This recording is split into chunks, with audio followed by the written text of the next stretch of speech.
So, welcome everyone to episode 9 of our Talkroom series of podcasts, Being Your Best Self.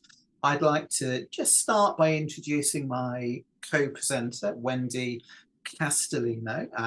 For those that have watched our previous podcast, Wendy will need absolutely no introduction. And for those that haven't had the opportunity yet, just to introduce her, she is a highly experienced CBT psychotherapist who's been involved in the field of mental health and wellbeing for well over 30 years now. So an absolute pleasure to be here once again with you, Wendy. Thank you very much, Ian, for that introduction. And now I would like to introduce my co-presenter, Ian Stockbridge. Ian is an accredited counsellor with the British Association of Counsellors and Psychotherapists and a founder member of Hope Therapy and Counselling Services. Thank you, Wendy. So these podcasts look at the question of how to be your best self. And we do that by looking at the question of mental health and well-being from the perspective of a variety of counselling and therapeutic approaches. But today we're going to be discussing the subject of exam stress and exam anxiety. And this is something that affects huge numbers of people, whether people are studying for GCSEs or A-levels, or students at university, or even professional people going for professional qualifications, even people going for a driving test. So a really topical subjects. So maybe, Wendy, you could just tell us a little bit about that. Yes, I too thought it would be a really good topic as exams are coming up soon, both GCSE, O and A levels, and also for university as well. And I see a number of students really struggling with exam stress and anxiety. Yeah, and it's an area that Hope do a huge amount of work with. So as I say, a really topical subject, really important topic that lots and lots of people would find useful to know about, and to learn how they can just better manage some of those stresses and the anxiety that comes with it. Okay, lovely. Thank you, Ian. So I thought I'd start by identifying two themes. One is preparation for the exams, and then what to do with stress when actually taking the exam. So when you're preparing for exams, people often experience what's called anticipatory anxiety. They imagine the worst case scenario and have intense anxiety as a result. So what happens here is that the anxiety is part of the brain's threat system. The brain activates the fight or flight. So your brain creates a chemical called adrenaline, which gives you extra energy. Now, a little bit of adrenaline can be really good for you. It can help you perform. But if you are overwhelmed with anxiety, then this can affect the part of your brain, which is called the frontal cortex. This is your thinking brain. So the problem is you cannot think clearly, which is not good for when you're obviously taking exams, when you really need to think clearly. So what you're saying is a little bit of anxiety can actually be a really good thing, a really helpful thing, can help our performance in exams. But it's when it gets out of control, it's when it becomes too much that it starts to impede our performance. Exactly, Ian, exactly. So to deal with the anticipatory anxiety, one of my first tips is to identify the thoughts that link to the anxiety. Two really common thoughts are, what if my mind goes blank? Or what if I don't know one of the answers? Okay, so that's really helpful. So once you've identified those thoughts, what then? What do we do once we know what the thoughts are? Very good question, Ian. Yes. So one way of dealing with it is to develop what I call a coping strategy. So, for example, if you're in the exam and there's a question you don't understand, you're better off starting with questions you are confident in answering. The reason for this is this will help your anxiety will go down, and it gives your brain time to calm down, and therefore you're more able to think about answering a more difficult question. So this strategy can be really useful. Then you can return to a more difficult question later. And another idea is to actually just do a quick brainstorm, get whatever ideas you have on the difficult question down on paper. And this can really help to encourage your brain to recall what you know quickly and give you the confidence that you can write something, which obviously helps to reduce the anxiety. So that sounds like really, really practical solutions. But what if you're in that situation where the mind just goes blank on us? Yes, a good question. So simply having a coping strategy in place can help you to reduce the likelihood of this happening. You've got confidence that you can handle it. So one thing you can do is before the start of the exam, you're waiting there, is just to practice deep breathing exercises to calm your brain and body down. And there are examples, I think, on both our websites how to do that. And another really good practice you can do is a visualization. This is where, while you're preparing and studying for your exams, you take time to practice imagine opening your paper and answering the questions really well with ease and flow. You can also add a problem such as having a difficult question in your visualization and then imagine yourself accessing the answer. Try to make the visualization as strong as you can, seeing yourself succeeding and how that makes you feel. So it's really important that you keep on practicing this beforehand, and that can give you the confidence that you can do your best in the exam. That's really interesting. So to summarize, if I understand it, you need to identify the beliefs that you have about the exam, and then put in some form of coping strategy, such as answering questions you're confident with first, which can just help to soothe us, to calm the brain a little bit. You also mentioned visualization. Can you just say a little bit about how that works? Yes, what I find helps students is they actually understand how the brain works. That helps them to feel in control. So what happens is visualization strengthens neural pathways. So it helps you to believe that this can actually be the case. It helps you to believe it can happen. And the brain responds really well to imagery, almost as well as a real experience. So it's a great way of thinking how to change a situation by visualizing it. Our brain works really well with images. So focusing on imagining how you can succeed really strengthens those beliefs and those neural pathways. That's fantastic. Thank you. Thank you for that. And you said the second problem was how to actually revise for the exam itself. Yes, and I wanted to address the anticipatory anxiety first, as this can interfere for preparation for exams. Again, if you're too anxious when you're studying, your brain is not at its optimum learning. So I've got a few tips, if that's okay, to go through, Ian. So my first tip is to actually create a structure.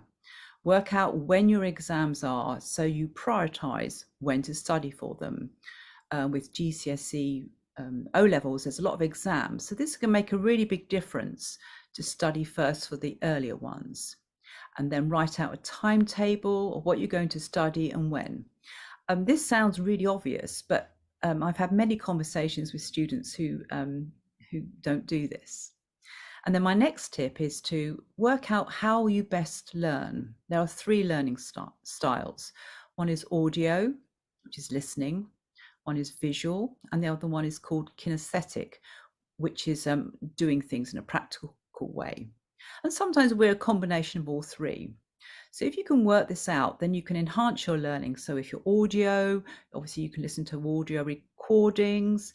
If you're visual, you can actually draw things out or use mind maps. If you're more kinesthetic, actually doing things or practicing practical things can help.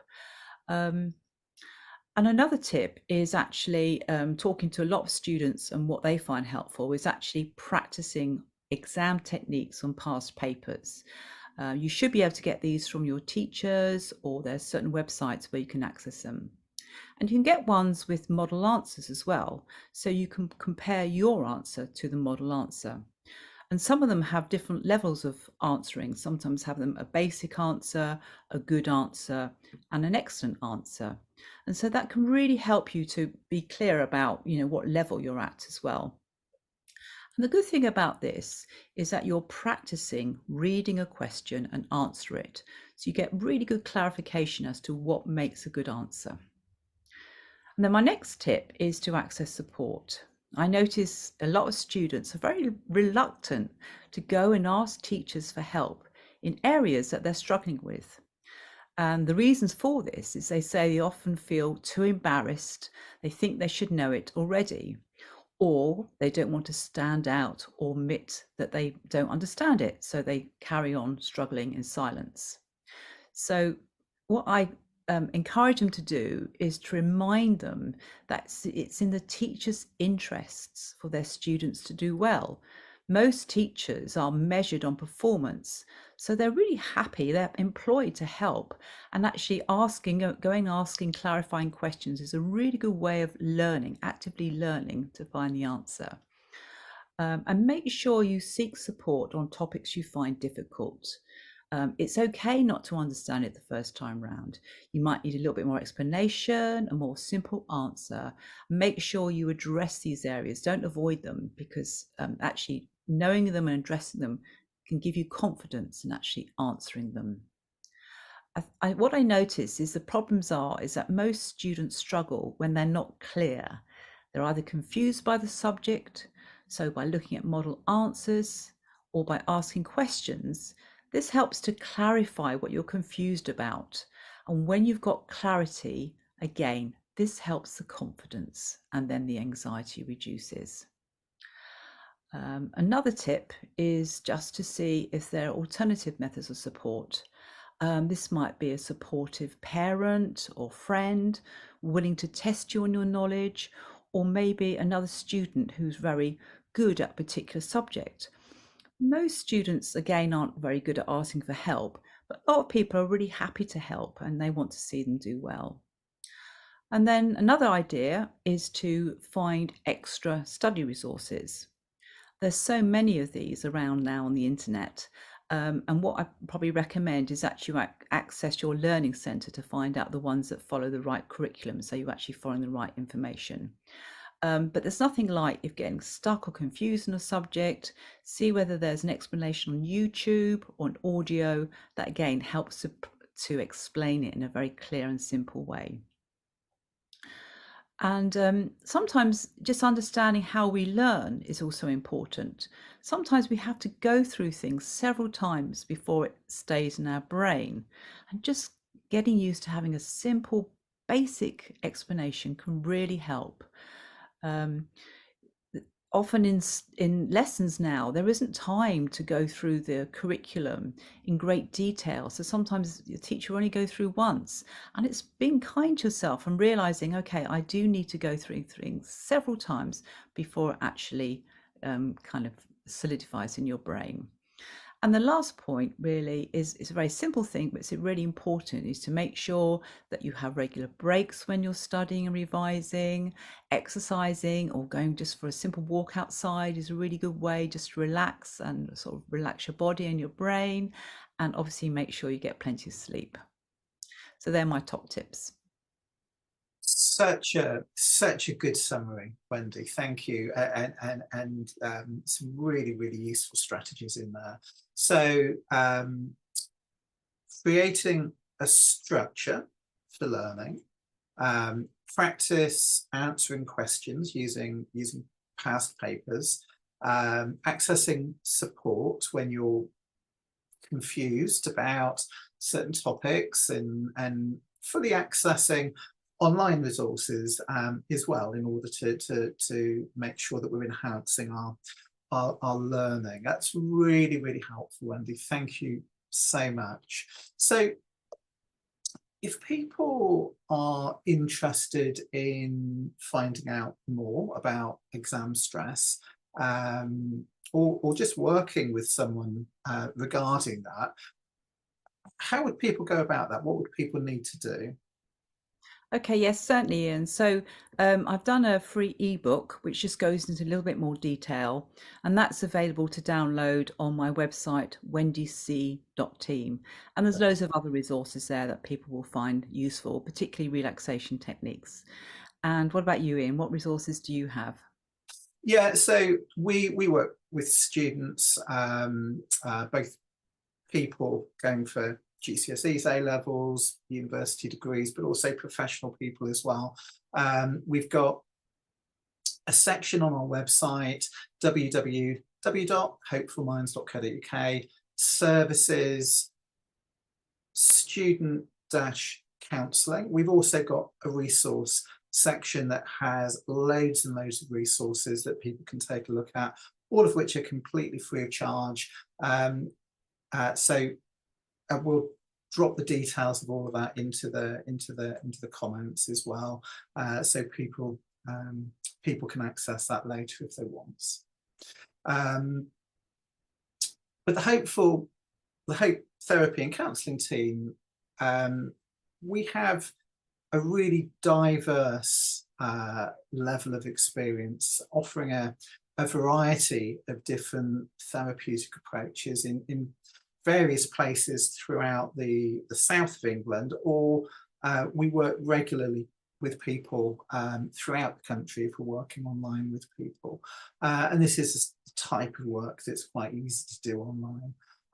So people are very welcome to get in touch. There's absolutely no obligation to work with us if you do get in touch. So it's just for me to thank Wendy and also to our listeners. We're going to be back in a couple of weeks' time, where we're going to be discussing mental health in the workplace, a really important subject that's very dear to my heart. So Wendy. Thanks very much, Ian. Thanks very much for co-presenting with me, and goodbye to you and all our listeners. Thank you very much. Yes, goodbye to all our listeners, and see everybody in a couple of weeks' time. Okay.